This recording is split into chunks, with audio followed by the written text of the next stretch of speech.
मैं एक्चुअली दुबे। हम सब लोग आज जो डिस्कस करने चल रहे हैं वो मैट्रिक्स से रिलेटेड जो होगी हमारी ट्रिक, उसके बारे में हम सब लोग डिस्कस करेंगे। इसके पहले हम सब लोग बाइनोमियल सीरीज और परमुटेशन कम्बिनेशन के बारे में डिस्कस किया था, उसके सारे ट्रिक के बारे में चर्चा किया था, उससे रिलेटेड एग्जाम्पल भी आपको बताया गया था। अब हम सब लोग जो चलेगी वो मैट्रिक्स के बारे में बताएंगे। चलिए पहले देखते हैं मैट्रिक्स क्या होता है। मैट्रिक्स एक इस प्रकार से नोटेशन होता है जिसमें EIJ टाइप के एलिमेंट्स होते हैं और इनका जो आर्डर होता है समथिंग n बाई m के फॉर्म के होता है। ठीक, मतलब इसमें कहने की ये है जो हमारा मैट्रिक्स है जिसका रिप्रेजेंटेशन हम सब लोग कैपिटल लेटर से देते हैं। कोई भी कैपिटल लेटर आप लिख सकते हो, ABCD समथिंग। ठीक है, उसमें जो एलिमेंट होता है EIJ वो किसी न किसी फील्ड से होगा, चाहे फील्ड आपका रियल हो चाहे आपका कॉम्प्लेक्स हो। ये कहाँ से बिलोंग करेगा? फील्ड से बिलोंग करेगा। और यहाँ पे जैसे हमने I और J लिखा है, I जो यहाँ पे है ये रो को डिनोट कर रहा है और आपका जो J है ये कॉलम को डिनोट कर रहा है। ठीक, मतलब यहाँ पे जो I है वो रो होगा और जो J है वो कॉलम को डिनोट करेगा। अगर जैसे हम इन्हें यहाँ पे लिख दिया A11, इसका मतलब A11 ऐसा एलिमेंट होगा जिसका रो पहला होगा और कॉलम क्या होगा? पहला होगा। पहले कॉलम और पहले रो का एलिमेंट जो होगा वो A11 होगा। ऐसे बात किया जाए A12 की, इसका मतलब पहला रो दूसरा कॉलम, फर्स्ट वाला रो होता है, सेकंड वाला क्या होता है? कॉलम होता है। ऐसे इसमें भी क्या होता है, ये फर्स्ट आपका रो होता है और ये क्या होता है? आपका कॉलम होता है। ठीक, तो अब इसमें बात ये होती है कि जो मैट्रिक्स होते हैं उनको कैसे हम एक्सप्रेस करते हैं, कैसे उनको बनाते हैं। तो जैसे हम मान लेते हैं हमारे जो मैट्रिक्स है, जो हमारा मैट्रिक्स वो स्क्वायर के फॉर्म का है। स्क्वायर फॉर्म मतलब कहने की ये है कि उसमें number of row and number of column क्या है? इक्वल है। जब नंबर ऑफ रो और नंबर ऑफ कॉलम क्या हो जाते हैं? इक्वल हो जाते हैं, तो उनको हम चलो क्या कहते हैं? Square matrix. ठीक, तो जैसे हमारा मान लेते हैं कोई इस टाइप का रिप्रेजेंटेशन दिया गया है A11 A12 A13 dot dot A1n A12 A21 A22 A23 dot dot A2n। ऐसे ही अगर हम कॉलम लिखना चाहेंगे फर्स्ट तो 1 2 पहला कॉलम पहला रो आपका बड़ा है तो यहाँ पे क्या लिख देंगे? AN1।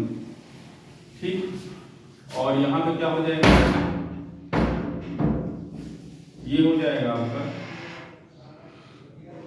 A, यहाँ पे क्या बन जाएगा? N2 बन जाएगा। ऐसे ही इसकी बात किया जाए अगले वाले की, तो अगला हमारा क्या हो जाएगा? अगले की बात करेंगे तो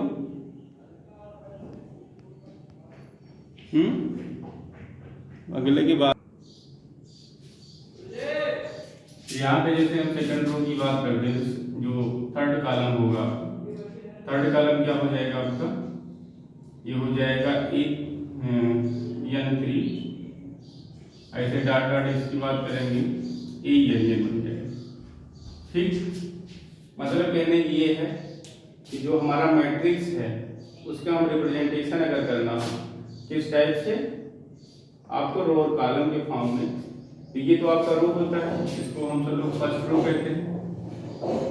ठीक, ये फर्स्ट रो होता है, ये आपका सेकंड रो होता है। ऐसे डॉट डॉट ये आपका क्या होता है? थर्ड रो होता है, सॉरी ये रो होता है। ऐसे हम इधर इनकी बात करते हैं, ये आपका क्या होता है? फर्स्ट कॉलम होता है, ये सेकंड कॉलम होता है, ये आपका थर्ड कॉलम होता है। ऐसे डॉट डॉट अगर इसकी बात करें तो कौन सा कॉलम है आपका? ये। ठीक, मतलब जो हमारी मैट्रिक्स है वो क्या है? n by n order. अब इसको आप n क्रॉस n या n इंटू n मत कहना, इसको पढ़ा कैसे जाता है? n by n।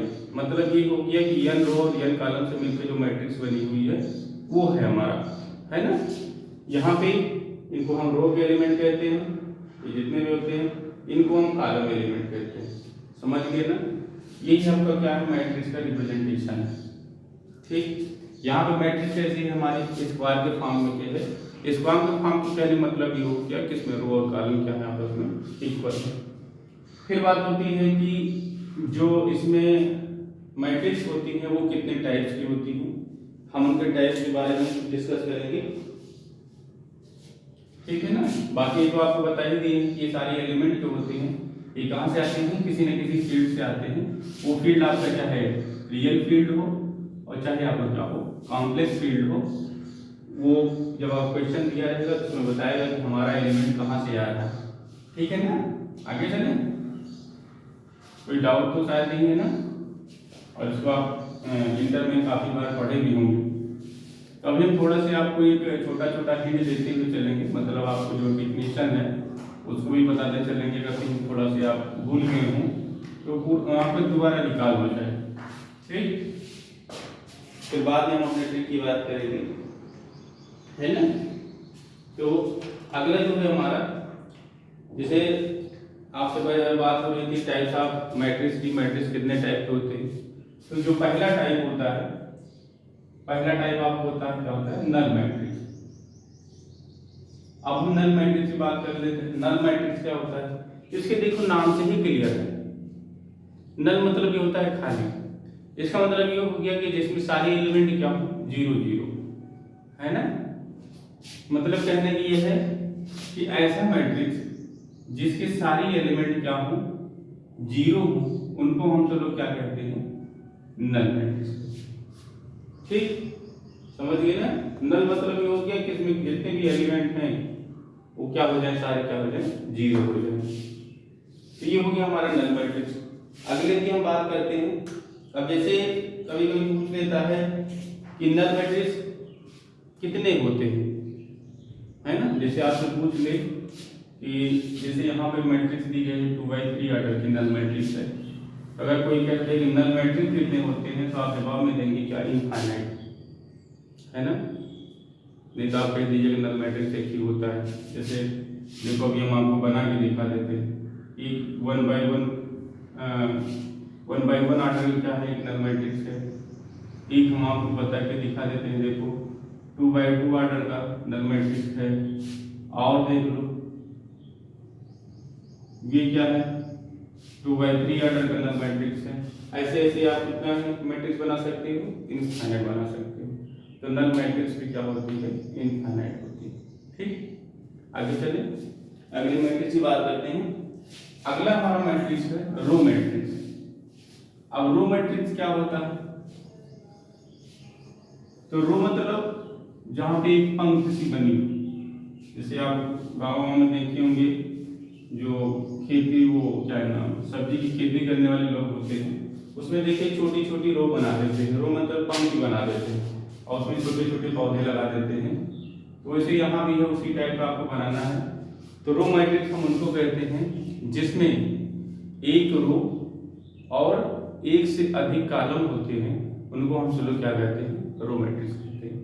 मतलब कहने की ये है जिसमें एक रो, जैसे ये है आपका A11 है, A12 है, A13 है, A14 है, A15 है। यहाँ पे देखिए रो तो एक ही है ना, लेकिन इसमें कॉलम कितने हैं, 1 2 3 4 5। मतलब इसका अगर ऑर्डर पूछा जाए तो ऑर्डर कितना हो जाएगा, 2/5, सॉरी 1/5। तो यहाँ पे इसको हम क्या कहेंगे, रो मैट्रिक्स कहेंगे। मतलब कहने की ये है कि ऐसा मैट्रिक्स जिसमें रो तो एक ही हो लेकिन कॉलम की संख्या क्या हो, रो से ज्यादा हो, तो उसको हम चलो क्या कहते हैं, रो मैट्रिक्स कहते हैं। जैसे आप ये भी देखो, यहाँ से आप ब्लॉक कर दोगे तभी ये 1/2 का रो मैट्रिक्स बन जाएगा। यहाँ से ब्लॉक करोगे अगर यहाँ से यहाँ तक तो 1/3 का बनेगा। यहाँ से करोगे तो 1/4 का बनेगा। तो ये सारे क्या हो जाएंगे, आपके रो मैट्रिक्स हो जाएंगे। लेकिन अगर इनकी बात करते हो 1/1 की, तो ये रो मैट्रिक्स नहीं होगा, ये आपको क्या बन जाएगा, स्क्वायर मैट्रिक्स बन जाएगा। ठीक, आगे बात करते हैं। रो की बात क्या आता है, कॉलम मैट्रिक्स। कॉलम मैट्रिक्स किसे कहते हैं, अब वही सेंस यहाँ भी आप लगा दीजिए, कॉलम किसे कहेंगे। तो कॉलम मतलब ये हो गया कि ऐसी मैट्रिक्स जिसमें कॉलम एक हो लेकिन रो क्या हो, कॉलम से अधिक हो, तो उसको हम क्या कहते हैं, कॉलम मैट्रिक्स कहते हैं। जैसे बात किया जाए यहाँ पे, जैसे क्या कहा जाए इनको, मान लेते हैं जैसे ये दिया गया है A11 A21 A2 A31 कर देते हैं। तो यहाँ पे देखिए तो आपके रो तो डिफरेंट है ना, रो तो काफी है, यहाँ पर रो कितने हैं, 3, कॉलम कितने हैं, कॉलम भी आपके यहाँ पे 1 है। तो यहाँ पे कहने मतलब ये हो गया कि ऐसा मैट्रिक्स जिसमें कॉलम की संख्या क्या हो, रो से कम हो, मतलब ये है कि जो कॉलम है हमारा वो 1 होना चाहिए और जो रो है 1 से अधिक होना चाहिए, तो उसको हम सब लोग क्या कहते हैं, ये होता है आपका कॉलम मैट्रिक्स। ठीक, चलो अगले मैट्रिक्स की बात करते हैं। अगली मैट्रिक्स है हमारी स्क्वायर मैट्रिक्स, जिसके हम सब लोग बारे में पहले भी डिस्कस कर चुके हैं। तो स्क्वायर मैट्रिक्स क्या होता है, ऐसी मैट्रिक्स जिसमें रो और कॉलम क्या हो, इक्वल हो, है ना। जैसे आप स्क्वायर बनाते हो, स्क्वायर में क्या होता है, लंबाई और चौड़ाई दोनों क्या होती हैं, आपस में इक्वल होती हैं। ऐसे यहाँ भी आपको क्या करना है, ऐसा स्क्वायर बनाना है जिसमें रो और कॉलम क्या हो, इक्वल हो, तो उसको हम सब लोग क्या कहेंगे, स्क्वायर मैट्रिक्स कहेंगे। ठीक, तो हमारा स्क्वायर मैट्रिक्स क्या बनेगा, और ये जो सिंबल होता है ये मैट्रिक्स का ही रिप्रेजेंटेशन होता है। तो हम सब लोग क्लोज ब्रैकेट बनाते हैं बड़ा सा, ये क्या होता है, मैट्रिक्स का ही रिप्रेजेंटेशन होता है। तो यहाँ पे जैसे हमको स्क्वायर बनाना है, A11 A21 A12 हो गई, A12 A21 A22। अब यहाँ पे देखिए तो 2x2 ऑर्डर क्या है, स्क्वायर मैट्रिक्स है ना। इसमें रो भी क्या है, 2 ही है, कॉलम भी क्या है, 2 ही है, इसलिए इनको हम सब लोग क्या कहेंगे, स्क्वायर मैट्रिक्स कहेंगे। ठीक, अगले मैट्रिक्स की बात करते हैं। अब इसी में थोड़ा सा एक बात और बता देते हैं आपको डायगोनल्स के बारे में क्योंकि अगर डायगोनल्स की बात हो रही है तो डायगोनल्स की बात हमेशा स्क्वायर मैट्रिक्स में ही होती है। एक चीज़ ध्यान रखना, अगर पूछ ले कोई एग्जाम में भी आ सकता है, पूछने की बताइए कि डायगोनल किस में फॉर्म कर सकता है, तो डायगोनल किस में बनेंगे, आपके स्क्वायर मैट्रिक्स में ही बनते हैं। ठीक, अब डायगोनल की बात कर लेते हैं। डायगोनल क्या होता है, तो जो मैट्रिक्स होता है उसमें 2 डायगोनल्स होते हैं, एक प्रिंसिपल डायगोनल्स होता है, एक आपका सब डायगोनल्स होता है।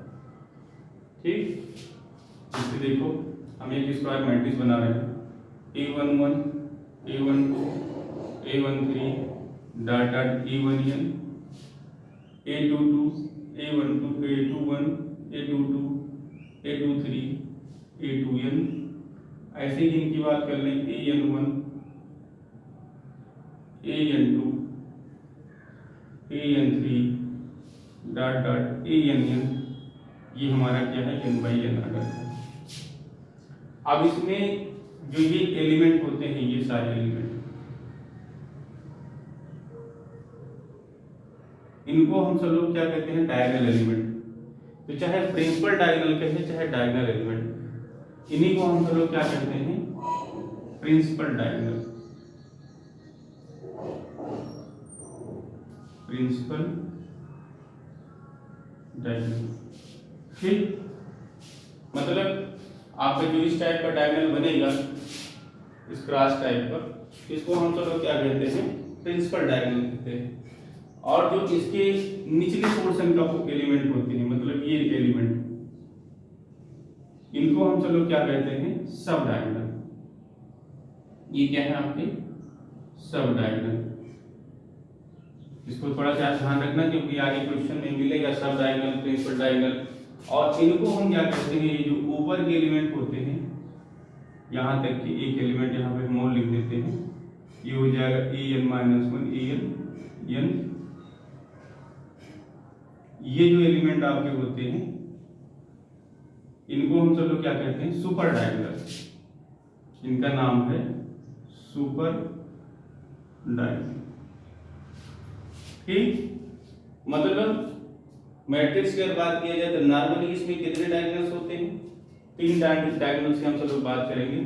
ये आपका हो गया मेन डायगोनल्स, जिसको आप प्रिंसिपल डायगोनल भी कहते हैं। ओआर करके आप इनको मेन डायगोनल भी लिख सकते हो, मेन डायगोनल।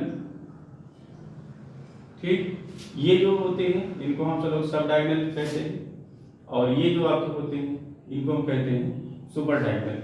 और जो इनके एलिमेंट होते हैं, इनके एलिमेंट को हम सब लोग क्या कहते हैं, प्रिंसिपल डायगोनल एलिमेंट या main diagonal element, main diagonal element. ठीक, और यहाँ पे बात करेंगे तो यहाँ पे क्या हो जाएगा, एलिमेंट लिख देंगे बस। ठीक, तो ये क्या है, सुपर डायगोनल एलिमेंट है, ये आपके क्या है, सब डायगोनल एलिमेंट। ठीक, समझ रहे हैं ना? फिर से सुन लो, इनको हम प्रिंसिपल डायगोनल एलिमेंट कहते हैं, मतलब ये प्रिंसिपल डायगोनल है इसलिए इनके एलिमेंट को हम प्रिंसिपल डायगोनल एलिमेंट कहते हैं। इनको हम सुपर डायगोनल कहते हैं, तो इनके एलिमेंट को हम सब लोग क्या कहेंगे, सुपर डायगोनल एलिमेंट कहेंगे। ये आपको क्या होता है, सब डायगोनल, और इनके एलिमेंट को हम सब लोग क्या कहते हैं, सब डायगोनल एलिमेंट। ठीक, अब यहाँ पे अगर बात कर लिया जाए कि इसमें नंबर ऑफ एलिमेंट कितने होते हैं, इसी वक्त हम इसका भी डिस्कस कर लेते हैं, चर्चा कर लेते हैं। तो नंबर ऑफ एलिमेंट की बात कर दिया जाए तो अगर हमारी मैट्रिक्स n ऑर्डर की है तो इसके मेन डायगोनल पे एलिमेंट भी कितने होते हैं, n होते हैं। अगर हम रियल फील्ड की बात कर रहे हैं तब, रियल फील्ड की बात कर रहे हैं, कॉम्प्लेक्स फील्ड में हम नहीं है, तो इसमें कितने एलिमेंट होंगे, n होंगे। ऐसे ही अगले स्टेप में जाएंगे तो इससे एक कम एलिमेंट हो जाएगा। देखो, एक पहले यहाँ तक था, फिर एक कम हो गया, तो इसमें कितने एलिमेंट होंगे, n-1 एलिमेंट होंगे। ऐसे अगले वाले में कितने एलिमेंट होंगे। अब यहाँ पे बात किया जाए, यहाँ पे जब आप लास्ट में पहुंचेंगे तो 2 एलिमेंट होगा, फिर यहाँ पे कितना होगा, 1 एलिमेंट होगा। ऐसे ही अगर हम टोटल एलिमेंट की बात करें कि इसमें टोटल एलिमेंट कितने होंगे, तो ये हो जाता है n plus n-1 plus n-2 plus कहाँ तक, 2 प्लस 1। मतलब n 1 से लेकर के n तक सारे नंबरों का सम जब करेंगे तो कितना आ जाएगा, ये n इंटू n प्लस 1/। ये हो गया एक मैट्रिक्स में कितने एलिमेंट होते हैं। जैसे अगर इसको आप देखना है कि सही है तो एक हम छोटा सा एलिमेंट ले लेते हैं 2 क्रॉस 2 ऑर्डर। कंफ्यूजन होता है कि क्या वास्तव में जो लिखा है सही है, तो एक छोटा सा हम लेकर के इसको सॉल्व कर लेते हैं। तो यहाँ पे क्या है, 2/2 ऑर्डर का एलिमेंट है ना, तो यहाँ पे क्या करेंगे, उठा के लाके 2 रख देंगे इसमें, तो कितना हो जाएगा, ये नहीं गलत हो गया, क्या लग रहा है, अगर 2 रखेंगे तो क्या हो जाएगा, 2 इंटू 2 प्लस 1/2, ये तो 3 आ रहा, सॉरी ये गलत है, 1 मिनट, ये हमारा फॉर्मूला गलत है भैया, गलत है, हमने गलती से निकाला ही है।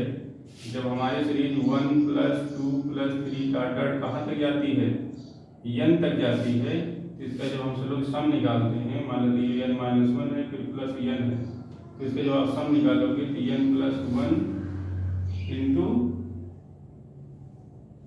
n। ठीक, तो जब आप यहाँ रखोगे क्या बन जाएगी, चलो इसको फिर बाद में चर्चा करते हैं, अभी छोड़ देते हैं,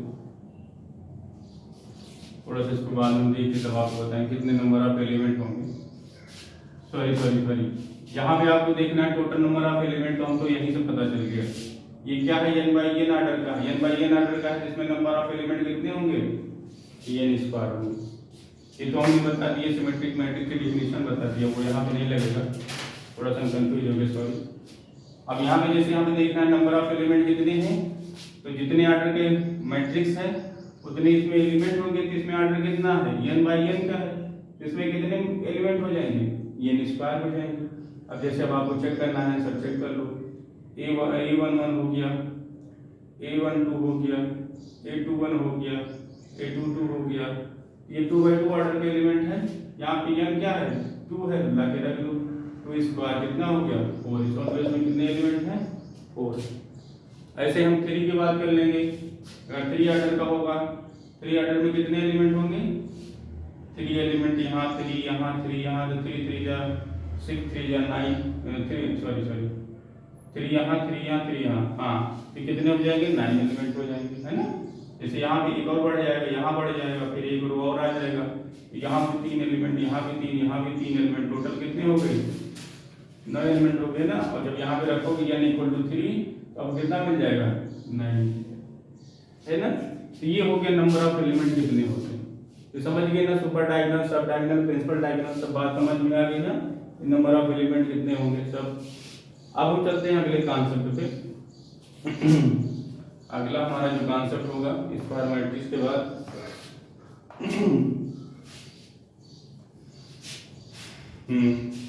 तो अगले कॉन्सेप्ट में जैसे हम बात करते हैं इक्वलिटी ऑफ मैट्रिसेस, मैट्रिक्स का भी इक्वल होता है, इसकी बात कर लिया जाए।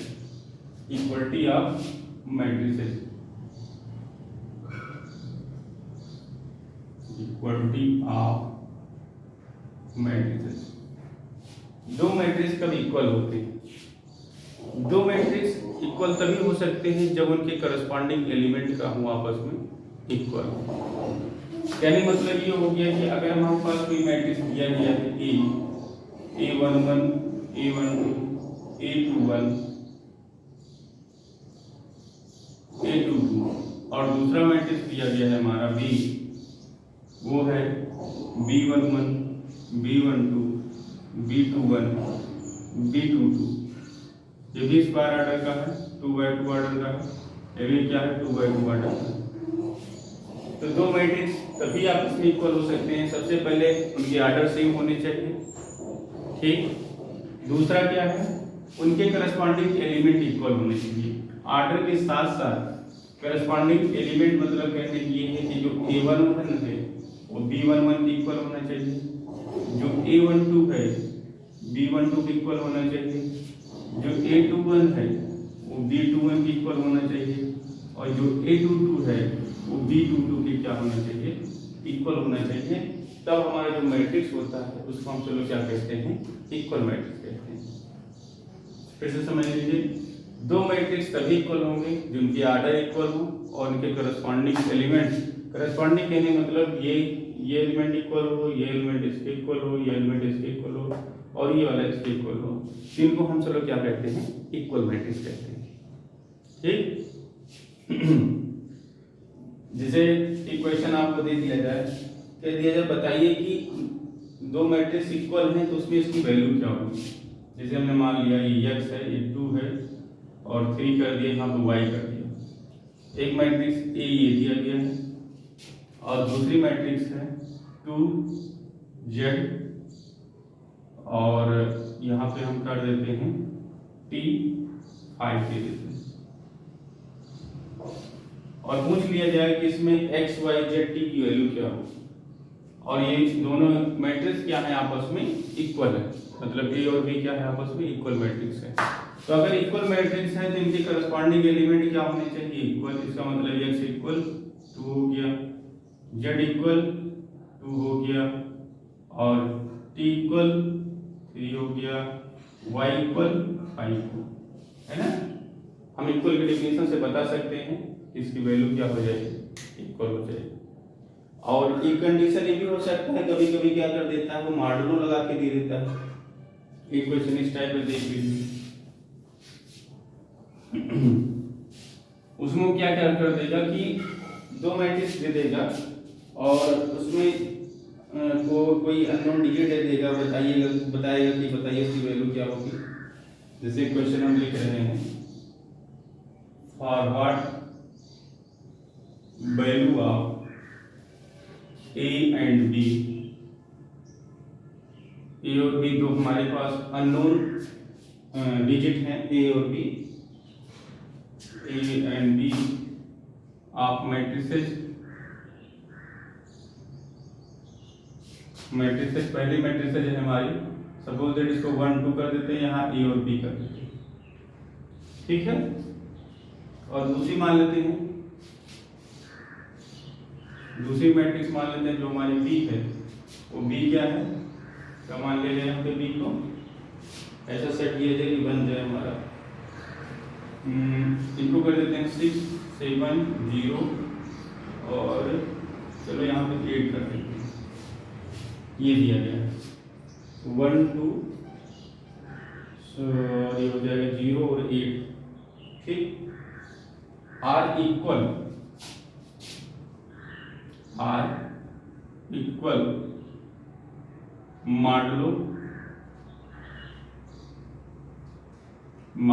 5। ये क्या है, दोनों मैट्रिक्स हमारे क्या है, इक्वल है। किस पर बात कर रहा है, मॉडुलो 5 पे, ओवर मॉडुलो 5, ओवर मॉडुलो 5 पे बात कर रहा है। इसका मतलब ओआर करके आप ये भी लिख सकते हो, ओआर फील्ड हमारा क्या है, सपोज Z5 की बात कर रहा है ना, Z5 यहाँ पे फील्ड है, तो इनकी बात कर रहा है। बताइए कि आप इतना ही समझो, इसको रहने दो, हटा दो। Z5 लिखने से अच्छा भी आपको, फिर हमको लेके चलना पड़ेगा आपको उसमें मॉडर्न अलजेब्रा में, उसमें बताना पड़ेगा Z5 क्या है। तब यहाँ पे रहने देते हैं। Z5 एक साइक्लिक परम्यूटेशन होता है, उसको हम सब लोग बाद में चर्चा करेंगे। यहाँ पे दो मैट्रिक्स दी गई है, एक मैट्रिक्स ये है, एक मैट्रिक्स ये है, और बता रहा है ये क्या है, दोनों मैट्रिक्स आपस में इक्वल हैं। और उसमें इक्वल की कंडीशन में भी एक शब्द जोड़ दिया है, ओवर मॉडुलो 5। मॉडुलो 5 में क्या है, ये आपस में इक्वल है। तो हम सब लोग जल्दीबाजी में क्या कर देंगे, जैसे यहाँ पे क्या कर दिया जाए, दो ऑप्शन दे देते हैं हम, यहाँ पे ऑप्शन दे देते हैं आपको। एक ऑप्शन में 0 और 3 कर दे, दूसरे ऑप्शन में हम आपको दे दें 5 और यहाँ पे 4 कर देते हैं, तीसरे ऑप्शन में कर देते हैं 3 2 कर देते हैं, और इसमें लास्ट में क्या कर देंगे, नन ऑफ दीस। तो ज्यादातर बच्चे इसी को लगा के चले जाएंगे, निश्चित लगा के चले जाएंगे।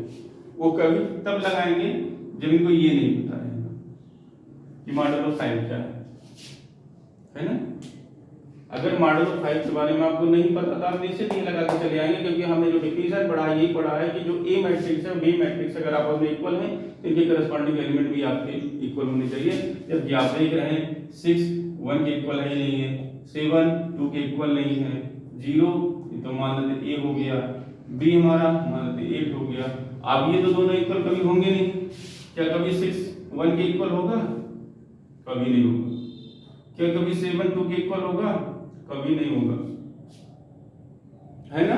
तो पहले बता देंगे भैया तो इक्वल है नहीं है, तो कैसे इसके बारे में हम थोड़ा डिस्कशन करें। तो देखिए ये इक्वल है आपस में, तो दिख नहीं रहा है, वो भी दिखेगा जब हम क्या करेंगे, मॉडुलो 5 के बारे में डिस्कस करेंगे।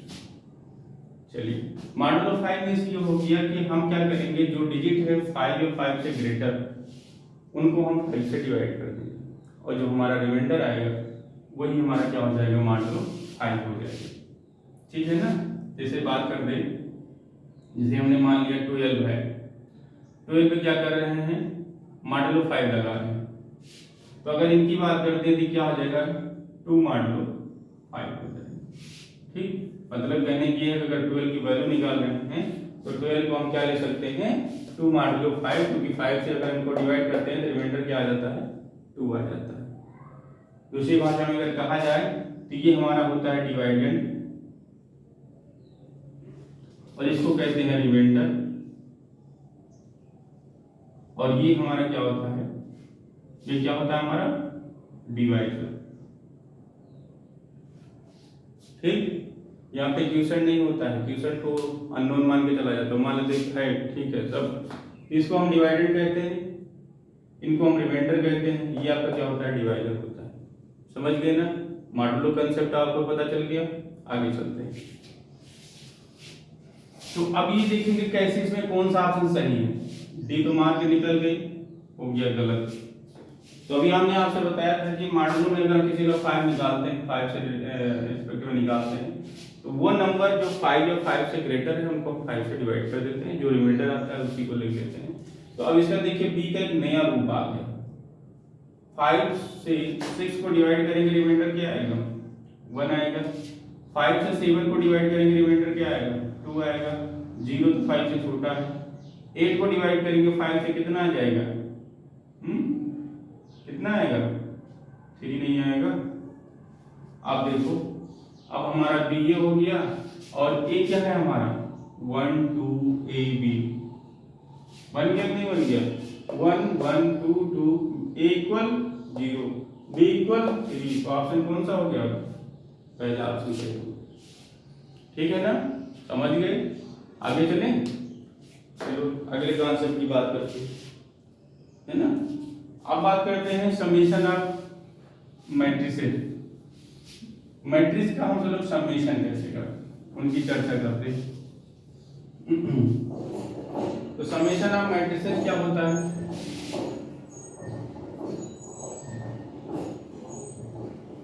सम ऑफ मैट्रिक्स। दो मैट्रिक्स को हम सब लोग कैसे जोड़ते हैं? तो दो मैट्रिक्स तभी जुड़ेंगी जब उनके रो और कॉलम का हो आपस में बराबर हो। कहने का मतलब ये हो गया कि दो मैट्रिक्स का एडिशन तभी पॉसिबल होगा जब सबसे पहले उनकी आर्डर सेम हो। ठीक, और उसके बाद अगर आर्डर सेम है तो एडिशन में होता क्या है कि उनके करस्पॉन्डिंग एलिमेंट को हम लोग क्या कर लेते हैं, ऐड कर लेते हैं। जैसे हमारे पास दो मैट्रिक्स दी गई है, सपोज दैट ए इक्वल दिया गया है ए आई जे, इनका order suppose that N by M है, और बी हमारा जो मैट्रिक्स है वो इस टाइप का है बी आई जे, और इनका आर्डर भी क्या है एन बाई एम है। ये डिफरेंट नहीं होना चाहिए, अगर ये डिफरेंट हो जाएगा तो दो मैट्रिक्स कभी ऐड होंगे ही नहीं, इनका आर्डर सेम होना चाहिए। तो जब हमको इन दोनों मैट्रिक्स को ऐड करना होगा तो ये क्या हो जाता है ए आई जे प्लस बी आई जे, और इसका आर्डर क्या हो जाएगा एन बाई एम, जहाँ पे ए आई जे और बी आई जे कहाँ के हैं, किसी फील्ड के एलिमेंट। वो फील्ड आपका कैसा हो सकता है, चाहे रियल हो सकता है, चाहे आपका कॉम्प्लेक्स फील्ड हो सकता है। ठीक है ना। तो कहने मतलब ये हो गया कि अगर हमको दो मैट्रिक्स को या दो से अधिक मैट्रिक्स को ऐड करना है तो सबसे पहले उनकी आर्डर सेम होने चाहिए। जब आर्डर सेम रहेंगे तो उनके करस्पॉन्डिंग एलिमेंट को हम सभी क्या कर लेंगे, ऐड कर लेंगे। जैसे अगर हम थोड़ा सा एक्सपेंड करके आपको बता दें, मान लेते हैं हमारे पास कोई मैट्रिक्स है ए बी 2C दिया गया है और बी इक्वल टू दिया गया है, बी जो मैट्रिक्स है आपका 2 5 C 2 दिया गया है। तो इनका एडिशन तभी पॉसिबल है जब हमने बताया था इनका आर्डर सेम हो, जबकि आर्डर देखिए सेम है, 2/2 आर्डर ये भी है, 2/2 आर्डर ये भी है। तो अगर सेम है तो इनके करस्पॉन्डिंग एलिमेंट क्या हो जाते हैं, जुड़ जाते हैं। मतलब अगर हम a प्लस बी की बात करते हैं तो a प्लस बी क्या हो जाएगा, a प्लस 2 हो जाएगा, b प्लस 5 हो जाएगा, 2 प्लस c हो जाएगा और c प्लस 2 हो जाएगा। यही क्या हो जाएगा हमारा 2/2 मैट्रिक्स का, दो मैट्रिक्स का एडिशन हो जाएगा। इसी को हम सर्व करते हैं addition of matrices. Addition of matrices फिर से एक बार सुन लीजिए, तभी दो मैट्रिक्स या दो से अधिक मैट्रिक्स ऐड होंगी जब उनका आर्डर क्या होगा, सेम होगा। मतलब सारे एलिमेंट जो आप ऐड कर रहे हो या सारे मैट्रिक्स जिनको आप ऐड कर रहे हो, जब उनकी आर्डर सेम होंगी तभी वो ऐड होंगे। और एडिशन में होता क्या है, उनके करस्पॉन्डिंग एलिमेंट क्या होते हैं, आपस में ऐड हो जाते हैं। वही क्या होता है, एडिशन ऑफ मैट्रिक्स होता है। फिर आगे आप इसमें पढ़ेंगे, अभी आगे भी आएगा कि मैट्रिक्स बताइए कि क्लोजर होता है कि नहीं होता है, एसोसिएटिव होता है कि नहीं होता है, आइडेंटिटी होता है कि नहीं होता है। ये सब कॉन्सेप्ट हम आपको लेके चलेंगे, लेकिन ये कॉन्सेप्ट आपको जो मिलेगा ये मॉडर्न अलजेब्रा में मिलेगा। अभी हम तो लोग क्या पढ़ रहे हैं, लीनियर अलजेब्रा पढ़ रहे हैं, क्योंकि जो मैट्रिक्स या डिटरमिनेंट का पोर्शन होता है लीनियर में आता है, लीनियर अलजेब्रा में आएगा। आपका जो मॉडर्न में आता है वो आपका होता है, जैसे पूछ लिया कि बताइए कि कोई ग्रुप दिया गया है तो उस ग्रुप का आर्डर क्या होगा, या उसके एलिमेंट का आर्डर क्या होगा, या रिंग फील्ड दिया गया तो उसमें एलिमेंट का आर्डर क्या होगा, वो चीज़ आपका मॉडर्न अलजेब्रा में आता है। तो उसके बारे में हम लोग बाद में डिस्कस करेंगे। अभी हम लीनियर की बात कर रहे हैं, लीनियर में आपका मैट्रिक्स चल रहा है, इसके बाद आपका डिटरमिनेंट चलेगा, ऐसे ऐसे प्रोसेस आपका चलता रहेगा। तो ये तो हो गया आपका कॉन्सेप्ट क्वेश्चन का, एडिशन ऑफ टू मैट्रिसेस। ठीक है ना। अब छोटी छोटी प्रॉपर्टी जो है उनकी प्रॉपर्टीज की बात कर लेते हैं। इसको आप सब लोग भी पढ़े होंगे, थोड़ा से जहाँ तक हमको आशा है थोड़ा भले भूल गए हो, लेकिन जैसे देखते होंगे आपको याद आ रहा होगा धीरे धीरे, है ना। तो पहली प्रॉपर्टीज आपका वही एडिशन करी है ना। Properties of matrices. मैट्रिसेस क्या है, प्रॉपर्टी है। तो पहले प्रॉपर्टी की बात होती है वो एडिशन पे हम सब लोग बात करते हैं। अभी एडिशन का मैंने क्वेश्चन भी आपको बताया तो उससे रिलेटेड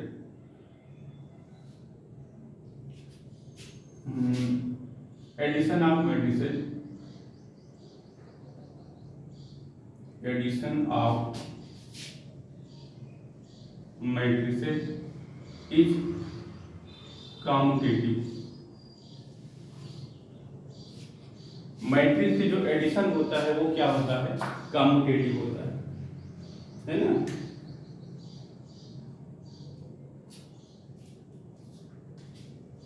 ठीक, एडिशन ऑफ मैट्रिक्स कर देते, मैट्रिक्स लिखो ज्यादा अच्छा है। एडिशन ऑफ मैट्रिक्स इज क्या है, कम्यूटेटिव। अब थोड़ा सा एक नया वर्ड आ गया यहाँ पे, क्या है, कम्यूटेटिव की बात होती है।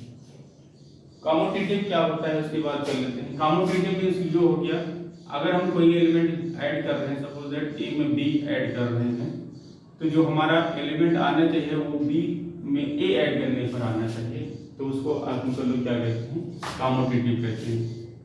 मतलब ये है कि चाहे ए प्लस बी कहा जाए, चाहे बी प्लस ए कहा जाए, अगर ये इक्वालिटी दोनों होल्ड करती है तो इसको हम क्या कहेंगे, कम्यूटेटिव कहेंगे।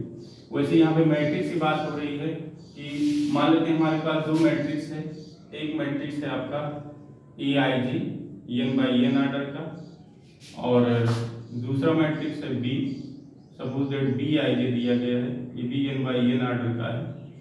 ये कम्यूटेटिव कब होंगे, जब A plus B B plus A की इक्वल हो जाए, तो उसको हम चलो क्या कहते हैं, कम्यूटेटिव कहते हैं। मतलब कहने की ये है कि अगर हम यहाँ से ए प्लस बी निकालते हैं तो ए प्लस बी क्या हो जाएगा, ए आई जे प्लस बी आई जे, और इनका ऑर्डर क्या है, एन बाई एन है। ठीक, पहले इनको सेपरेट कर देते हैं, तब ऐड करते हैं एन बाई एन। अब इनको ऐड करेंगे तो एडिशन की प्रॉपर्टी अभी हमने आपसे बताया था, ए आई जे प्लस बी आई जे हो जाएगा, और यहाँ पे क्या हो जाएगा, एन बाई एन हो जाएगा, है ना। हमने आपसे बताया था कि जो ये एलिमेंट होते हैं किसी फील्ड से आते हैं, और फील्ड ऑलरेडी कम्यूटेटिव होता है, मतलब उनके एलिमेंट को आप आगे पीछे कर सकते हो। जैसे चाहे 2 + 3 लिखो, चाहे 3 + 2 लिखो, चाहे 1 + 5 लिखो, चाहे 5 + 1 लिखो, इसमें कोई इफेक्ट तो पड़ेगा नहीं। तो वैसे इनको भी हम इंटरचेंज कर सकते हैं। जब इंटरचेंज करोगे तो क्या लिख सकते हैं उनको, B I j plus A आई जे, ये क्या हो जाएगा ऑर्डर एन बाई एन का हो जाएगा। इनको जब आप सेपरेट करोगे एडिशन रूल से, ये हो जाएगा B I J N by n order plus A आई जे, ये भी क्या हो जाएगा, एन बाई एन ऑर्डर का। ये होता है बी, ये है आपका ए, तो हमको क्या मिल गया, हम चलो लेकर चले थे ए प्लस बी, और मिल गया हमको क्या है, बी प्लस ए। इसका मतलब क्या है कि जो हमारा मैट्रिक्स एडिशन होता है वो क्या होता है, कम्यूटेटिव होता है। ठीक, समझ गए ना।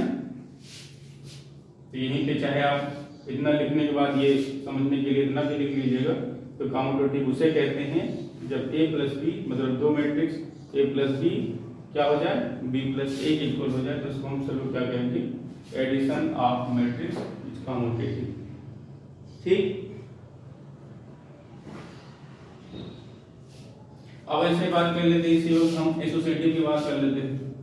एसोसिएटिव क्या होता है, तो एसोसिएटिव में कम से कम हमको 3 एलिमेंट लेना पड़ता है, हमको 3 मैट्रिक्स लेना पड़ता है ना। तो जो मैट्रिक्स होता है वो एसोसिएटिव ही होता है। देखिए एसोसिएटिव प्रॉपर्टी क्या होती है, आप सब लोग हाई स्कूल में पढ़े होंगे। एसोसिएटिव में क्या कर देता है कि ए प्लस बी प्लस सी है, तो ये होता है ए प्लस बी प्लस सी, जहाँ पे ए बी सी कहाँ से है, कोई रियल फील्ड से। आपने पढ़ा होगा हाई स्कूल में। तो इसको हम चलो क्या कहते हैं, एसोसिएटिव कहते हैं। एसोसिएटिव जिसको आप हिंदी में पढ़ेंगे सहचरी नियम। तो ये तो सहचरी नियम होता है, जब ए में बी प्लस सी ऐड करेंगे तो वो जो इक्वल रिजल्ट आएगा वो ए प्लस बी में सी ऐड करने पर आएगा। तो उसी को हम चलो क्या कहते हैं, यहाँ पे हिंदी में इसको कहते हैं सहचरी नियम, है ना। अभी कॉम्यूटेटिव में भी पढ़े थे, उसको हिंदी में कहते हैं क्रम विनिमय नियम। क्रम का विनिमय कर दीजिए, विनिमय मतलब हो गया इंटरचेंज, आगे पीछे कर दीजिए, तब अगर उसकी वैल्यू चेंज नहीं होती है तो उसको हम चलो क्या कहते हैं, क्रम विनिमय नियम कहते हैं। वैसे यहाँ भी है, एसोसिएटिव मीन होता है मिलाना। आप क्या कर रहे हैं, मिला रहे हैं, किसी एलिमेंट को किसी और एलिमेंट के साथ ऐड कर रहे हैं, एसोसिएट कर रहे हैं। जैसे हमने क्या कर लिया, कोई मैट्रिक्स ले लिया, पहले इसकी प्रॉपर्टी को हम लिख देते हैं, फिर थोड़ा आपको बताते हैं, है ना। तो क्या था वो matrix, matrix addition is associative.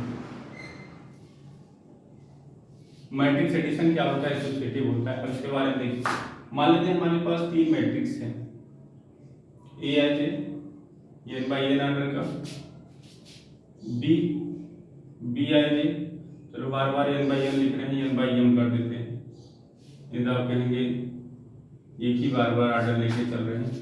N by M क्या ए बी है, और सी है हमारे पास ये क्या है आपका, सपोज दैट सी आई जे, इनको हम एन बाई एम ऑर्डर कर ले लेते हैं। ठीक, अब इसमें हमको एसोसिएटिव दिखाना है, तो हम सबसे पहले क्या करते हैं,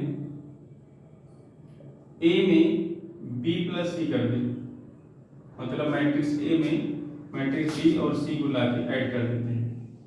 ए हमारा क्या था, ए आई जे, कितने ऑर्डर का, एन बाई एम ऑर्डर का। इसमें प्लस क्या हो रहा है, प्लस हो रहा है हमारा मैट्रिक्स बी क्या है, B I J N by M order का, प्लस सी आई जे, ये क्या है, एन बाई एम ऑर्डर। तो पहले हम इनको ऐड करेंगे, फिर इनके साथ ऐड करेंगे, हैं, ऐड कर सकते हैं या फिर ऐड मत करिए, नहीं बहुत लेंदी हो जाएगा। इनको हम क्या कर देते हैं, इंटरचेंज कर देते हैं, है ना।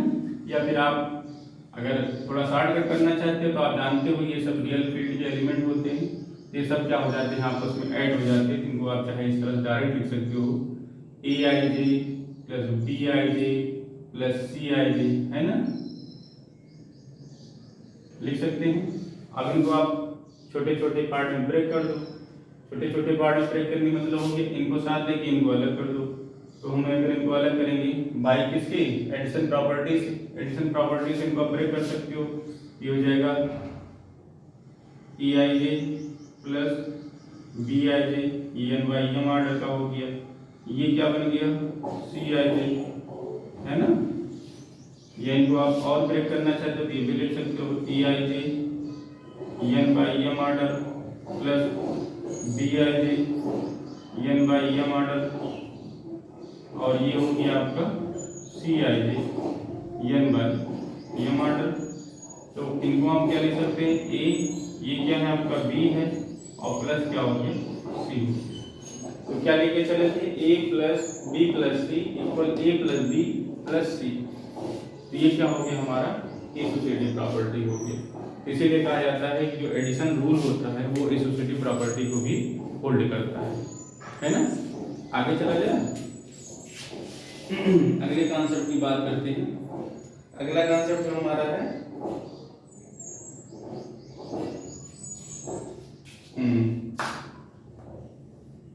अगला है, जैसे पूछ लेता है आइडेंटिटी क्या होता है, क्या मैट्रिक्स आइडेंटिटी प्रॉपर्टी होल्ड करता है, क्या मैट्रिक्स इनवर्स प्रॉपर्टी होल्ड करता है, क्या मैट्रिक्स कम्यूटेटिव प्रॉपर्टी होल्ड करता है। कम्यूटेटिव की बात अभी तो हम सब लोग कर ही दिए है ना।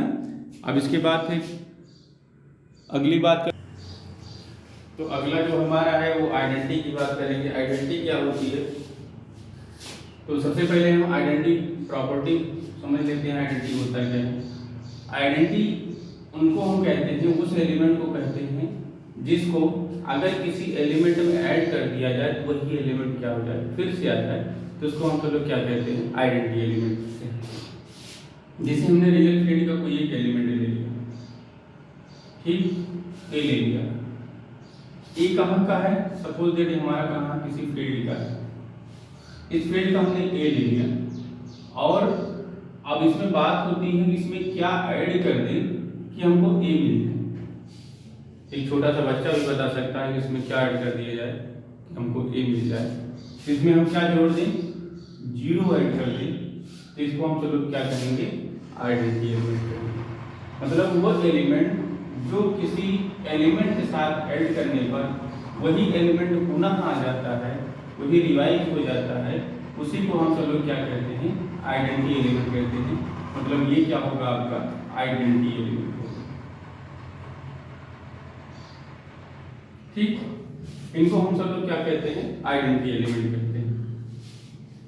और एक और तरह से इनको भी बता सकते हैं कि जो आइडेंटिटी एलिमेंट होता है जब वो लेफ्ट से ऑपरेट होता है तो उसको लेफ्ट आइडेंटिटी कहते हैं, जब वो राइट से ऑपरेट होता है तो उसको हम क्या कहते हैं, राइट आइडेंटिटी कहते हैं। तो यहाँ पे देखा जाए तो राइट से ऑपरेट हुआ है किसके ऊपर, ए के ऊपर, इसलिए इसका दूसरा नाम क्या है, राइट आइडेंटिटी। ठीक है, इनको राइट आइडेंटिटी से भी लिख सकते हैं। और लेफ्ट आइडेंटिटी लिखना हो तो हम इस तरह से लिखेंगे, ए इक्वल टू ए। इसको हम लोग क्या कहते हैं, लेफ्ट आइडेंटिटी। लेफ्ट मीन्स हो गया बाएं साइड से जो लगा हुआ आइडेंटिटी है, उसको हम सब लोग क्या करेंगे, लेफ्ट आइडेंटिटी। और जब लेफ्ट आइडेंटिटी और राइट आइडेंटिटी दोनों आपस में इक्वल हो जाता है तो वो बन जाता है आपका आइडेंटिटी एलिमेंट, है ना। जब हमारा लेफ्ट आइडेंटिटी एलिमेंट क्या हो जाए, इक्वल हो जाए किसकी, राइट आइडेंटिटी एलिमेंट की, राइट आइडेंटिटी एलिमेंट की, तो उसी को हम सब लोग क्या कहते हैं, आइडेंटिटी एलिमेंट। तो हमारा क्या बन जाता है, आइडेंटिटी एलिमेंट। ठीक है ना।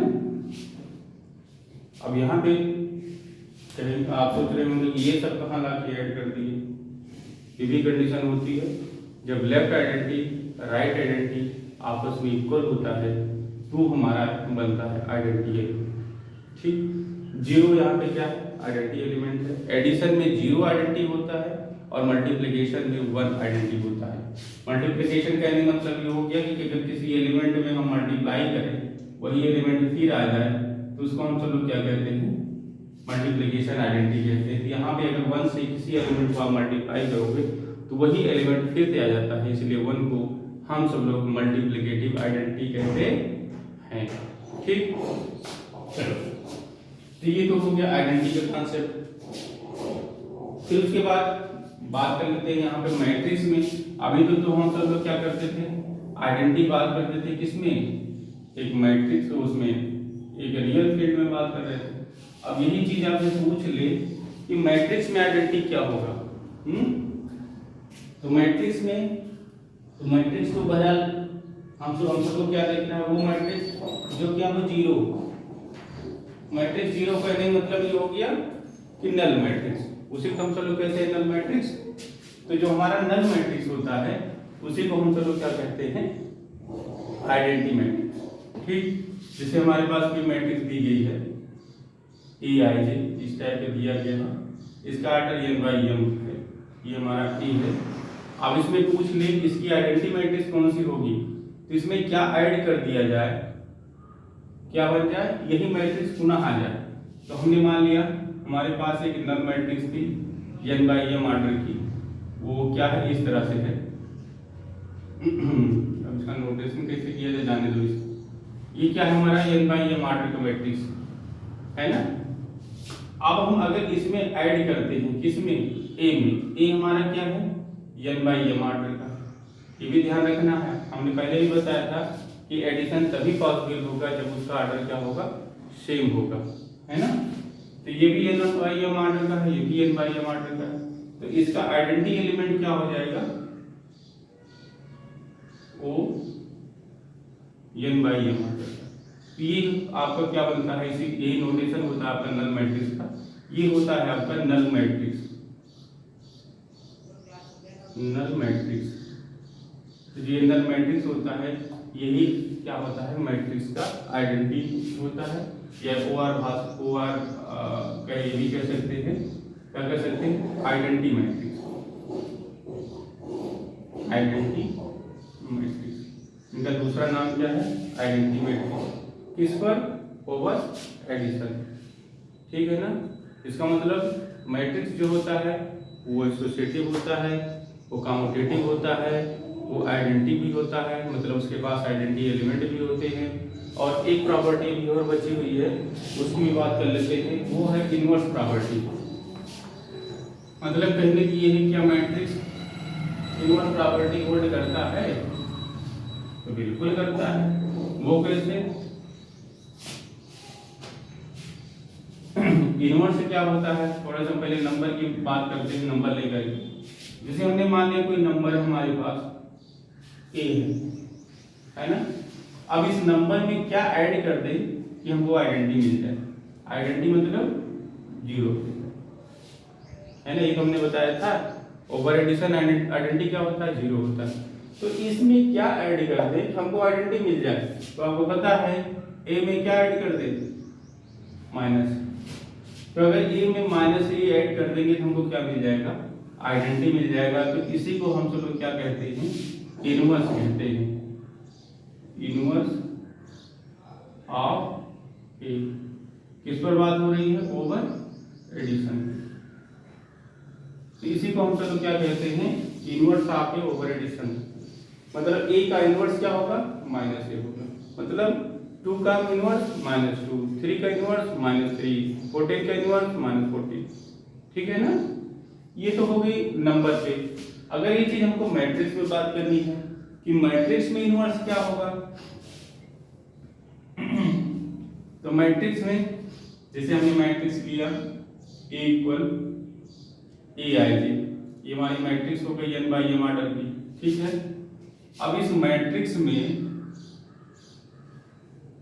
क्या ऐड कर दें कि हमको आइडेंटिटी मैट्रिक्स मिल जाए। तो आइडेंटिटी मैट्रिक्स क्या थी, नल मैट्रिक्स थी। नल मैट्रिक्स को ही हम सब लोग आइडेंटिटी मैट्रिक्स कहते थे। अब इस AIJ में, AIJ की बात हो रही, AIJ में क्या ऐड कर दें कि हमको क्या मिल जाए, नल मैट्रिक्स मिल जाए। कितने ऑर्डर का, n/m ऑर्डर का। क्योंकि जो ये नल मैट्रिक्स होता है इसी को अभी हम पीछे बताए थे, ये क्या होता है आपका, आइडेंटिटी मैट्रिक्स होता है। ठीक। तो आपको साफ साफ दिख रहा है जब AIJ में हम क्या ऐड कर दें, -AIJ n/m ऑर्डर का, तो हमको क्या मिल जाएगा, आइडेंटिटी मिल जाएगा, है ना। तो इसी को हम सब लोग क्या कहते हैं, यही होता है आपका इनवर्स मैट्रिक्स। किसका है, of matrix A. Matrix A का क्या होता है, यही इनवर्स मैट्रिक्स होता है। ठीक। इसका मतलब मैट्रिक्स में इनवर्स मैट्रिक्स भी होल्ड होता है। ठीक है। आगे चला जाए। कम्यूटेटिव प्रॉपर्टी हम लोग पहले ही पढ़ चुके। अब बात होती है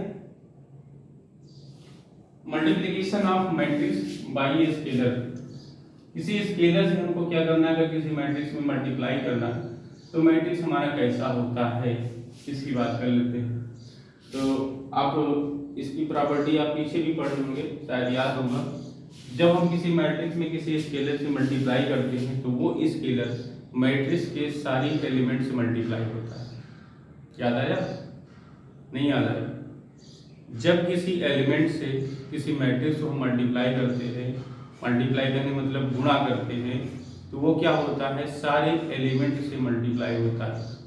या दूसरी भाषा में आप कह सकते हो, जब किसी मैट्रिक्स से हम कॉमन लेते हैं, मतलब कोई एलिमेंट या कोई नंबर कॉमन करते हैं, तो वो क्या होता है, मैट्रिक्स के हर एलिमेंट से कॉमन होता है। देखो कोई मैट्रिक्स है हमारे पास AIJ n/m ऑर्डर का, तो अगर हम किसी स्केलर से इसमें मल्टीप्लाई कर रहे हैं, सपोज दैट कि ये स्केलर, तो ये क्या होता है, AIJ के सारे एलिमेंट से मल्टीप्लाई होता है। सारे एलिमेंट मतलब क्या हो जाएगा, जो n/m ऑर्डर के एलिमेंट है उनमें सब में k से क्या हो जाता है, मल्टीप्लाई हो जाता है। या OR करके आप ये भी कर सकते हो, अगर हम क्या कर देते हैं, किसी एलिमेंट से भाग देते हैं या किसी स्केलर से भाग देते हैं, तो वो क्या होता है, मैट्रिक्स के सारे एलिमेंट में भाग जाता है। मतलब सारे एलिमेंट को क्या कर देता है, वो डिवाइड करता है। अगर पूरे मैट्रिक्स को हम डिवाइड करते हैं किसी स्केलर से, तो वो स्केलर अंदर जाके सारे एलिमेंट को डिवाइड करेगा। जैसे देखिए, जैसे मान लेते हैं कि A11, कि A12, कि A21, कि A22, ये क्या हमारा 2/2 है। अब यहाँ से अगर हमको k कॉमन करना है, तो जब k कॉमन करोगे तो कैसा बन जाएगा, A11, A12, A21, A22। ये क्या हो जाएगा हमारा 2/2 ऑर्डर का बन जाएगा, है ना। तो वही चीज हमने यहाँ पे आपसे बताया है कि जब हम किसी मैट्रिक्स में किसी स्केलर से मल्टीप्लाई करते हैं तो वो जो है सारे एलिमेंट में मल्टीप्लाई होता है, जैसे यहाँ पे देखो हुआ। अब यहाँ पे ऐसा मत करना कि एक बार यहाँ से के ले लो फिर यहाँ से के ले लो, बाहर आके के स्क्वायर बन गया। ये चीज डिटर्मिनेंट में होता है, मैट्रिक्स में नहीं होता है। नहीं तो डिटर्मिनेंट की प्रॉपर्टी लाके मैट्रिक्स पे लगा दो। ठीक, अभी समझ गए। चाहे जिस स्केलर से आप मल्टीप्लाई करोगे किसी मैट्रिक्स में, वो क्या होता है, एक मैट्रिक्स के सारे एलिमेंट से मल्टीप्लाई या डिवाइड होता है। डिवाइड करोगे डिवाइड होगा, मल्टीप्लाई करोगे तो मल्टीप्लाई होगा। ठीक, समझ गए ना। आगे चलते हैं, मल्टीप्लिकेशन ऑफ मैट्रिसेस। अगली कॉन्सेप्ट की बात कर लेते हैं। दो मैट्रिक्स का मल्टीप्लिकेशन कैसे होता है, इसको आप देख लीजिए। मल्टीप्लिकेशन ऑफ मैट्रिसेस, मान लेते हैं हमारे पास दो मैट्रिक्स है, एक है EIG जो कि n/m ऑर्डर का है, और दूसरा है BIJ। ये क्या है हमारा, सपोज दैट इसको भी क्या कर लेते हैं, n/m ऑर्डर कर लेते हैं। अब जरा ध्यान से देख के बताओ, क्या इन दोनों मैट्रिक्स को हम मल्टीप्लाई कर सकते हैं? पॉसिबल है मल्टीप्लिकेशन इनका, ऑर्डर तो दोनों का सेम है, तो क्या हम इनको मल्टीप्लाई कर सकते हैं? पॉसिबल है? नहीं कर सकते। क्यों नहीं कर सकते? क्योंकि दो मैट्रिक्स का मल्टीप्लिकेशन तभी पॉसिबल होगा जब पहले का कॉलम दूसरे का रो क्या हो, आपस में इक्वल। ए बी से तभी मल्टीप्लाई होगा जब ए का कॉलम बी के रो के इक्वल होना चाहिए, तब ये पॉसिबिलिटी बनेगी। मतलब कहने का मतलब ये है कि अगर हमको ए को बी से मल्टीप्लाई करना है तो सबसे पहले इनके ऑर्डर को आपको इस तरह से बनाना पड़ेगा, अब ये मल्टीप्लिकेशन पॉसिबल हो जाएगा। अब देखो यम दोनों कॉमन हो गए, इनसे आपसे कोई मतलब नहीं। ये आपके डिफरेंट भी हो सकते हैं, सेम भी हो सकते हैं, उनमें कोई आपकी कंडीशन नहीं है। कंडीशन इतनी है कि इनका कॉलम और इनका रो जब इक्वल होगा तभी इन दोनों का मल्टीप्लिकेशन पॉसिबल होगा। अब मल्टीप्लिकेशन किया कैसे जाता है, तो जैसे हम यहाँ पे कह रहे थे वैसे जब इसमें हम रो लेके चलेंगे तो इसमें हम कॉलम में मल्टीप्लाई करेंगे। फिर से समझ लीजिए, जब इसका हम पहला रो लेंगे तो इसके पहले कॉलम से मल्टीप्लाई करेंगे, जब हम दूसरा रो लेंगे तो दूसरे कॉलम से मल्टीप्लाई करेंगे, जब हम तीसरा रो लेंगे तो इसके तीसरे कॉलम से मल्टीप्लाई करेंगे। ऐसे ऐसे कर करके हम सबका समेशन करके जब हम डिवाइड कर देते हैं तो वही क्या हो जाता है, हमारा मैट्रिक्स मल्टीप्लिकेशन हो जाता है। देख लो, जैसे हमने एक छोटा सा मैट्रिक्स ले लिया, A11 A12 A21 A22, दूसरा मैट्रिक्स है हमारा B, ये क्या है B11 B12 B21 B22, ये दोनों मैट्रिक्स दिए गए हैं। इनका मैट्रिक्स मल्टीप्लिकेशन करना है, ये भी 2/2 ऑर्डर का है, ये भी 2/2 ऑर्डर का है। इच्छा हो तो आप बढ़ा भी सकते हो, चलो सस्पेंस ना रहे इसलिए हम बढ़ा देते हैं, एक कॉलम और कर देते हैं। यहाँ पे क्या कर देते हैं B13 B23, तो ये आपका क्या बन गया 2/3 ऑर्डर बन गया। ठीक है, कोई कंफ्यूजन तो नहीं। हमने आपसे बताया था ये केवल सेम होना चाहिए बस, बाकी उनसे कोई मतलब नहीं, चाहे सेम हो चाहे ना हो वो ओके रहेगा। अब यहाँ से क्या करना है, हमको A into B निकालना है। A into B निकालने के लिए सबसे पहले इनको आप ऐसे साइड में लिख लो, A11 A12 A21 A22, इनका मल्टीप्लिकेशन किसके साथ हो रहा है B11 B12 B13 और B21 B22 B23। तो जब हम इनका मल्टीप्लिकेशन करते हैं तो मल्टीप्लिकेशन करने के बाद ऑर्डर कौन सा आता है उसकी इसी वक्त हम चर्चा कर लेते हैं। ऑर्डर जो आएगा मल्टीप्लिकेशन करने के बाद वो आता क्या है, इनके कॉमन एलिमेंट को हम उड़ा देते हैं, मतलब जो कॉमन होता है उनको हम उड़ा देंगे, बचा क्या 2/3, पहले का 2 दूसरे का 3, ये हो जाएगा आपका 2/3। मतलब कहने मतलब ये है कि जो हमारा a इंटू बी आएगा, a इंटू बी का जो हम चलो मैट्रिक्स मल्टीप्लिकेशन करके निकालेंगे वो क्या हो जाएगा 2/3 ऑर्डर का हो जाएगा। मतलब इनका कॉलम इनका रो हटा के जो ऑर्डर बच रहा है कोई ऑर्डर हम ले लेते हैं, ये पता चल जाता है कि मल्टीप्लिकेशन के बाद कोई कितने ऑर्डर का एलिमेंट बनेगा। ये चीज़ डायरेक्ट पूछ लेता है, एग्जाम में आया भी है। हमारे पास 3 मैट्रिक्स दे दिया था, तीनों को ऑर्डर बना के दे दिया था और कह रहा था इनका मल्टीप्लिकेशन कर रहे हैं, अब बताइए कि इनका ऑर्डर क्या बनेगा। अभी उस पर हम डिस्कस करेंगे। पहले हम आपको इसको बता देते हैं मल्टीप्लिकेशन। तो मल्टीप्लिकेशन में हम लोग चलते कैसे हैं, इसमें जो हम रो चलेंगे तो इसमें हम कैसे चलेंगे, कॉलम वाइज चलेंगे। मतलब अगर हम पहला रो ले रहे हैं तो पहले कॉलम से मल्टीप्लाई करेंगे, फिर पहला रो लेकर के इस कॉलम से मल्टीप्लाई करेंगे, फिर पहला रो लेकर के इस कॉलम से मल्टीप्लाई करेंगे। तो क्या बन जाएगा हमारा a11 मल्टीप्लाई हुआ b11 से, a11 इंटू b11 हो गया। फिर a12 किससे मल्टीप्लाई हुआ प्लस करके a12 b21 से हुआ। अब इनका काम खत्म। अब इनको अगले कॉलम से मल्टीप्लाई कर दो, a11 b12 plus a12 b22। फिर अगले कॉलम से कर दो a11 b13 plus a12 b23।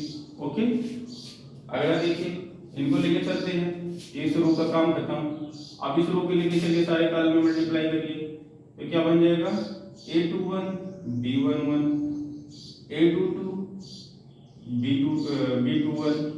अगले कॉलम की बात करते हैं a21 b12 plus a22 b22।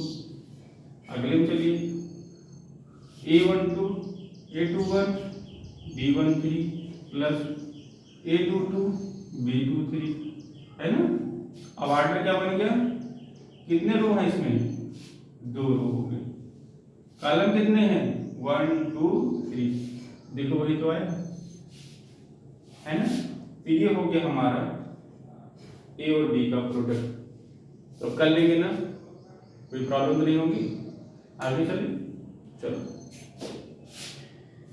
तो अभी जो हम थोड़ा सा आपको बता रहे थे उसके बारे में कि कभी कभी जो आपसे बताया नहीं कि ऑर्डर पूछ लेता है, तो उस पर एक क्वेश्चन कर लेते हैं, फिर इसी पे किया जाए, फिर अगली क्लास नेक्स्ट डे भी करते हैं। तो मान लेते हैं हमारे पास 3 मैट्रिक्स दी गई है और तीनों का प्रोडक्ट पूछ ले। प्रोडक्ट पूछने के बाद कहते हैं बताइए उनका ऑर्डर क्या होगा। तो हम डायरेक्ट ऑर्डर की बात करते हैं, प्रोडक्ट आप लोग करिएगा आगे, है ना। देखिए क्वेश्चन है, find the order of matrix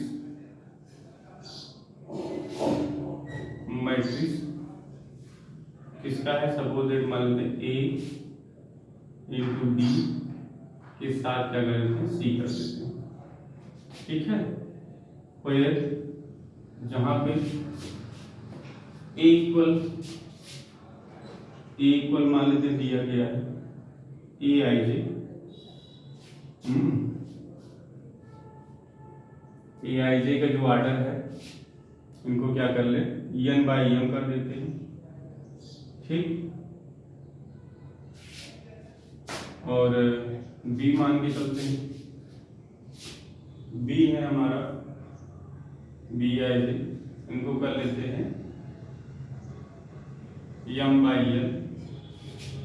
and सी को मान लेते हैं, सी का ऑर्डर क्या दिखा दिया जाए एल बाई, चलो टी कर देते हैं, ठीक, यही दिया। तो आपको बताना है ए इंटू बी इंटू सी, इनका ऑर्डर क्या हो, है ना। तो आप पहले देखिए ए बी की बात कर लीजिए। तो हमने बताया था अगर 2 मैट्रिक्स का मल्टीप्लिकेशन कर रहे हो तो पहली बात इनका कॉलम और इनका रो इक्वल होना चाहिए। जबकि आप देख रहे हैं यम यहाँ भी है, यम यहाँ भी है, तो ऑर्डर क्या बनेगा एन बाई यल का बनेगा। मतलब इनका ऑर्डर क्या बन गया एन बाई यल। अब एन बाई यल ऑर्डर का जो मैट्रिक्स बना हुआ है यहाँ पे, मतलब ए बी जो हमारा आया है वो क्या है, n बाई एल ऑर्डर का। अब n बाई एल ऑर्डर का मैट्रिक्स मल्टीप्लिकेशन किससे करना है, c से करना है। तो c में भी हमने आपसे बताया था, जब इसका रो, पहले का रो और दूसरे का कॉलम, और सॉरी पहले का कॉलम दूसरे का रो जब इक्वल हो जाता है तो हमारा क्या हो जाता है, मल्टीप्लिकेशन पास भी हो जाता है। यहाँ पे देखो इसका यल कॉमन है, तो बचा क्या, इसका यल बचा पहले का और दूसरे का क्या बना, टी। इसका मतलब इसका ऑर्डर क्या बनेगा, order of matrix A into B into C equal क्या बन जाएगा, n बाई टी। समझ रहे हैं ना, निकाल लेंगे ना। ये क्वेश्चन आपके एग्जाम में भी आया है, इस टाइप का ऑर्डर पूछा है, बताइए ऑर्डर क्या होगा। वैसे एक नहीं एक से अधिक मैट्रिक्स दे देता है, मल्टीप्लाई करने करके पूछता है, बताइए इसका ऑर्डर क्या होगा। तो आशा करते हैं आप इसको बता ले जाएंगे। तो इस कॉन्सेप्ट को हम यहीं पे एंड करते हैं। इस कॉन्सेप्ट को हम फिर से स्टार्ट करेंगे। तो ये शायद आपको कॉन्सेप्ट क्लियर हो गया होगा, और अगर कोई डाउट होता है तो आप हमारे कमेंट बॉक्स या फिर व्हाट्सएप पे आप मैसेज करिएगा। हम आपकी प्रॉब्लम सुझाव को जरूर समझाएंगे, जरूर उसको सॉल्व करने का प्रयास करेंगे। और अगर ये वीडियो आपको अच्छी लगी हो तो आप सब लोग इसको लाइक, सब्सक्राइब और शेयर जरूर करिए। धन्यवाद।